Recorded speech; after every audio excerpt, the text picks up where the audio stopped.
ওই আসলে উপস্থিত সকল সাধুগুরু বৈষ্ণব দূর থেকে আগত সকল বাবাদের চরণে, সকল মায়েদের চরণে, আমি কীর্তনিয়া তনুশ্রী চৌধুরী ও আমার ক্ষুদ্র সম্প্রদায়ের পক্ষ থেকে আপনাদের রাখল টাকা চরণ রইল শতকোটি দণ্ডবত প্রণাম। জয় জয় নিতাই গৌর সীতানাথ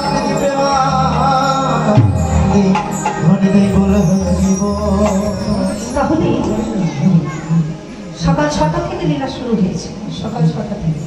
তখন আপনারা এত ভক্ত ছিলেন, আসল ফাঁকা ছিল, হ্যাঁ ৪-৫ জন ছিল, আমি দেখছিলাম ছাদের থেকে।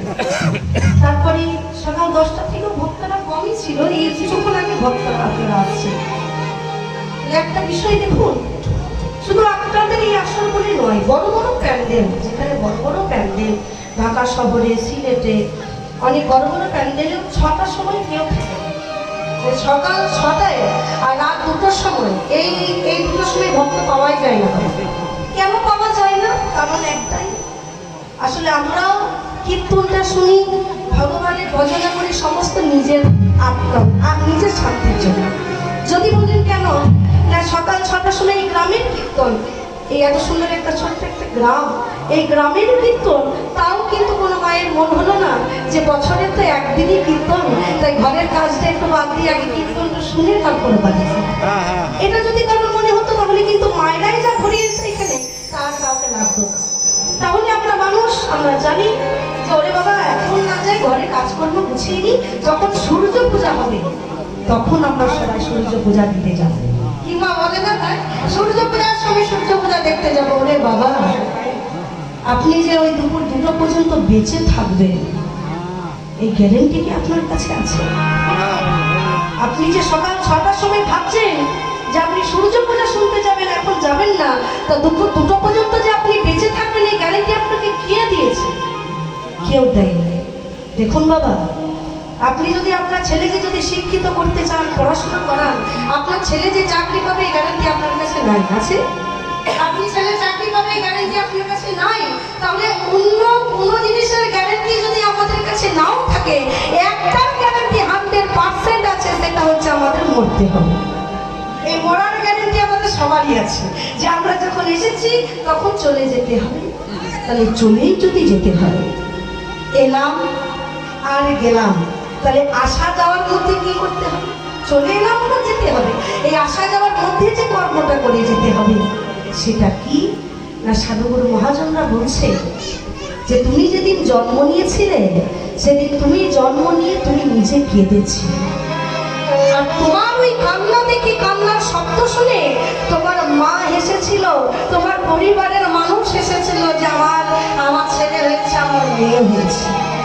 কিন্তু জগতের জন্য, গ্রামের মানুষের জন্য, নিজের পিতামাতা, নিজের পরিবারের জন্য এমন কিছু কর্ম করে যাও যেদিন তুমি ভগবান ছেড়ে চলে যাবে, সেদিন তুমি আনন্দ করে যাবে যে আমি মানুষের জন্য কিছু করে গেলাম। তুমি আনন্দ করতে করতে যাবে, আর তোমার মরা দেহটা দেখে তোমার গ্রামবাসী কাঁদবে যে ওরা কতই না ভালো ছিল, কতই কিছু না করে গেছে। এই কর্মটুকু করে যেতে হবে সাধুগুরু বৈষ্ণবের জন্য, ভক্তের জন্য, মানুষের জন্য এমন কিছু করে যেতে হবে। আমি এই মাত্র এসে দেখলাম যেখানে শ্রী শ্রী লোকনাথ ব্রহ্মচারী বাবার 136তম তিরোধান উৎসবের উপলক্ষে এটা কীর্তন। আমি প্রথমে জানি না যে এরকম কীর্তন, তাই যে বাবা লোকনাথ মন্দির, এটা তো মন্দির তো, তাই না? লোকনাথ মন্দির, তাহলে যে বাবা লোকনাথের মন্দিরে বসে আপনারা আছেন, সে বাবার একটা কথা, একটা বাণী, সে বাবা বলেছে যে একটা সাপ যদি তোমার পাশ দিয়ে বেরিয়ে যায়, আমরা সাপ দেখেই সাপটাকে মারবার জন্য লাঠি ব্যবহার করি না? যারা মা মনসার ভক্ত হয়, কালী ভক্ত, শিব ভক্ত, তারা বলে ওরে ছেড়ে দে, আর যারা ভক্ত নয় তারা সাপটাকে লাঠি দিয়ে মেরে ফেলে, যদি কামড়ে দেয় তাহলে আমি নিজেই মরে যাই।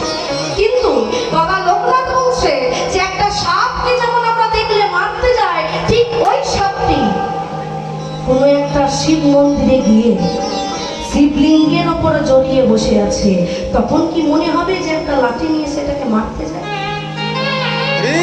পারবে মারতে? পারবে না। মারা তো দূরের কথা, এই মায়েরা দুধ কলা নিয়ে আমার এসেছে, একটু দুধ খাইয়ে আসি। একই সাপ আপনার কাছে ঘুরছে, আপনি মারছেন, ওই একই সাপ বাবার গলায় গেছে, আপনি দুধ খাওয়াচ্ছেন কেন? মানুষ আপনাকে তখনই সম্মান দেবে আপনার পরিস্থিতিটা বিচার করে। আপনি কি করছেন, আপনি কোন জায়গায় রয়েছেন, এটা দেখে মানুষ আপনাকে সম্মান দেবে। তাছাড়া নিজে বড় বড় বললে কেউ কোনোদিন সম্মান পাওয়া যাবে না। যাই হোক, আসলে এখনকার দিনে ছেলে মেয়েরা কেমন হয়েছে জানেন? মানে ছেলে মেয়েরা না দেয় বাবা মাকে ভাত, মুখে বলে বড় বড় ভাত, আর দুটাকা বিল্ডিং করে নাম দেয় মা বাবার আশীর্বাদ।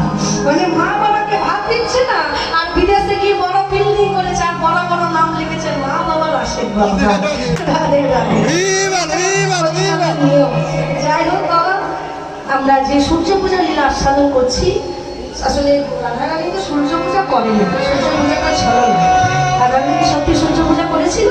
করেনি। সূর্য পূজাটা ছলো না, আসল উদ্দেশ্য হচ্ছে গোবিন্দ পূজা। আসল উদ্দেশ্য গোবিন্দ পূজা। দেখুন, পূজা আমরা সকলেই করি, মায়েরাও পূজা করে, বাবারাও পূজা করে, আমরা সকলেই পূজা করি। তাহলে পূজা মানে কি?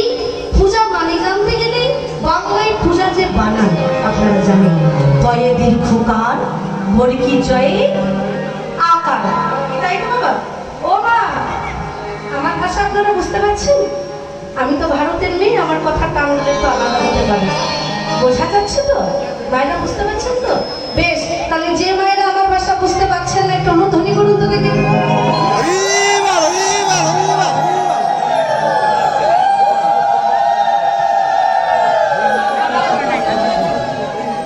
বাহ, দারুণ বুঝেছেন তো, ফ্যান্টাস্টিক। কি বললাম আর কি করলেন? আমি বললাম যে মায়েরা ভাষা বুঝতে পারছেন না, অনুধ্বনি করুন তো, দিয়ে দিয়েছে সবাই। ও বাবা, ওই জন্যই মন দিয়ে শুনতে হয় কীর্তনটা, শুনে থাকুন। তাহলে পূজা বানান কি? পয়ে দীর্ঘকার, বর্গী জয়ে আকার। পয়ে দীর্ঘকার, বর্গী জয়ে আকার। তদ্রূপ এই প দীর্ঘকার, বর্গী জ আকার শুধু পূজা করলে হবে না, পূজার বানানে পূজার শব্দের অর্থ জানতে হবে। জেনে রাখুন, শুনে রাখুন। প শব্দের অর্থ হচ্ছে পবিত্রতা, দীর্ঘকার শব্দের অর্থ হচ্ছে উপাচার, বর্গীজ শব্দের অর্থ হচ্ছে জপ, আকার শব্দের অর্থ হচ্ছে আচরণ করা।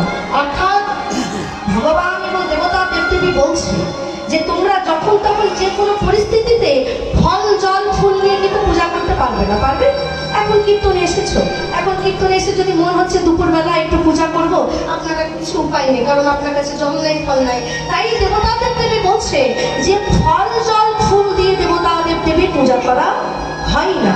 পূজা যদি করতে হয় তাহলে তোমাদের দেহটা পবিত্র রেখে গুরুদেবের দেওয়া মন্ত্রটা যদি হৃদয় মন্দিরে একটু জপ করতে পারো, ভগবান বললো তখনই তোমার দেহের পূজা করা হয়ে যাবে। পবিত্র উপাচারে, দেহটা পবিত্র উপাচার করে গুরুদেবের দেওয়া মন্ত্র জপ করার নামই হচ্ছে পূজা করা। তাই আজকে গৌরাঙ্গ মহাপ্রভু আপনাদের মতো সাধুগুরু ভক্তগণকে সাথে করে প্রভু আমার ভক্তদেরকে বলছে, চলো আর বিলম্ব করো না। আমার রাধারানী যেভাবে সূর্য পূজা করেছে সেই রূপটা আমি ধারণ করি, আমিও তোমাদের মাঝে পূজা করব সেই রূপ ধারণ করি। কেন? কারণ আমার গৌরাঙ্গ মহাপ্রভুর দুটি ভাব, একটা রাধা ভাব, একটা কৃষ্ণ ভাব।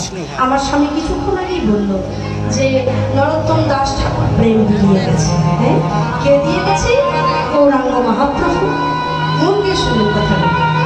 নরোত্তম ঠাকুর এমন একজন মহাজন যার নাম দিয়েছে প্রেম ভক্তির মহাজন। নরোত্তম কি, তাই তো? প্রেম ভক্তির মহাজন। ওরে বাবা, যদি একটা লোকের, একটা মানুষের যদি একটু হৃদয়ে প্রেম থাকে, ওই প্রেমের দ্বারাই সে ভগবানকে উপলব্ধি করতে পারে। আবার প্রেমের সাথে যদি ভক্তি মেশানো থাকে, সে ভগবানের চরণে দাসত্ব লাভ করে। আর কেউ যদি প্রেম ভক্তির মহাজন হতে পারে, ভগবান বললে তোমরা আমার দাসত্ব হবে না। যেদিন তোমরা প্রেম ভক্তিকে দুটোই আশ্রয় করতে পারবে, সেদিন আমি গোবিন্দ তোমাদের মতো ভক্তের চরণে দাসত্ব লাভ করবে। তাই যদি দিতেই হয় একটু প্রেম দাও। প্রেম কাকে বলে? যে গৌর হরি প্রেমটা পেয়েছে, ওই গৌর হরিরও নিজের সম্পদ প্রেম। প্রেমটা গৌর হরির নয় বাবা। তাকে কেউ প্রেম দিয়ে পাঠিয়েছে, আর সে কে? সে অন্য কেউ নয়, সে হচ্ছে আমার রাধা রানী, আমার রাধা রানী। গোবিন্দকে বলল, হে কৃষ্ণ, তুমি তো সত্য যুগে অস্ত্র ধরেছ, তেতা যুগে অস্ত্র ধরেছ, দাপর যুগে অস্ত্র ধরে বহু মানুষকে, বহু পাপাচারী দুরাচারী বহু মানুষকে বধ করেছ। কিন্তু জানো বধূ, সব সময় অস্ত্রের দ্বারা মানুষকে বধ করা নয়। এমন এমন সময় থাকে যেখানে মুখে মিষ্টি কথা বলেও, প্রেম বলেও মানুষকে পথে আনা যায়। তদ্রূপ তুমি 3 যুগে অস্ত্র ধরেছ, এবার যখন তুমি গৌর অবতারে যাবে, কৃপা করে, দয়া করে তুমি আর কোনো হাতে অস্ত্র ধরো না। গোবিন্দ বলছে, তাহলে কি করব? বলে, যদি করতে হয় তাহলে জানা বধূ, তোমাকে ভালোবাসতে বাসতে, সেই ছোটবেলা থেকে তোমাকে ভালোবাসতে বাসতে আমার হৃদয়ে প্রেমের দাড়ি নিয়ে বসে আছে। তাই যদি যেতেই হয় আগত কলিকালে গৌর অবতারে, তাহলে আমার কাছে তুমি প্রেমের দাড়িটা তুমি তোমার মাথায় করে নিয়ে নদীর আড়ে দাঁড়িয়ে দাঁড়িয়ে একটু হরিনাম করবে। কারণ তোমার এই কৃষ্ণ নামে যে কি আছে, তোমার এই কৃষ্ণ নামে যে কি মাহাত্ম্য, এটা তুমি তখনই বুঝতে পারবে যেদিন তুমি ভগবান থেকে ভক্তের আসলে গিয়ে বসবে। তুমি নিজে না ভক্ত হলে অপরকে ভক্ত হতে পারবে কি করে? তুমি যদি নিজেই ভক্ত সেজে চোখের জল না দাও, তাহলে অপর তোমাকে দেখে কাঁদবে কি করে? কি বাবা, তাই না? গৌরাঙ্গ মহাপ্রভু বলেছে, নিজ আচরণীয় ধর্ম অপরকে শেখাই, নিজ না আচরণীয় অপরকে শেখানো না হয়ে যায়। তদ্রূপ আমাদের এই যুগে এমন অনেক মানুষ আছে, আমাদের মতন, আমার মতন অনেক কীর্তনিয়ারা আছে, যারা আসরে দাঁড়িয়ে দুটো দুটো বড় বড় কথা বলে একাদশী করবে, এই করবে, সেই করবে, আর গিয়ে দেখুন সে নিজেই কিছু করে না।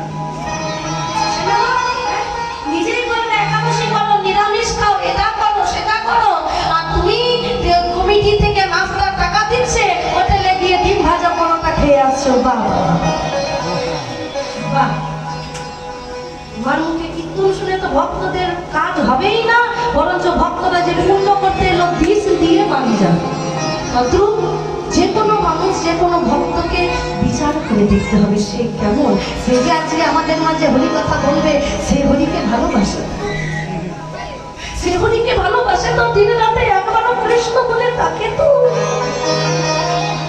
গৌরাঙ্গ মহাপ্রভুকে বারবার রাধারানী বলেছে, বলবো তুমি তোমার কৃষ্ণ নামটা বিলাবে নয়নের জল দিয়ে। যদি তোমার কাছে কেউ হরি নাম বলতে না চায়, তুমি ভক্তের হাত দুটোকে ধরবে বধূ। আর তাও যদি কোনো মানুষ, কোনো ভক্ত যদি হরি নাম বলতে না চায়, তুমি কৃপা করে ভক্তের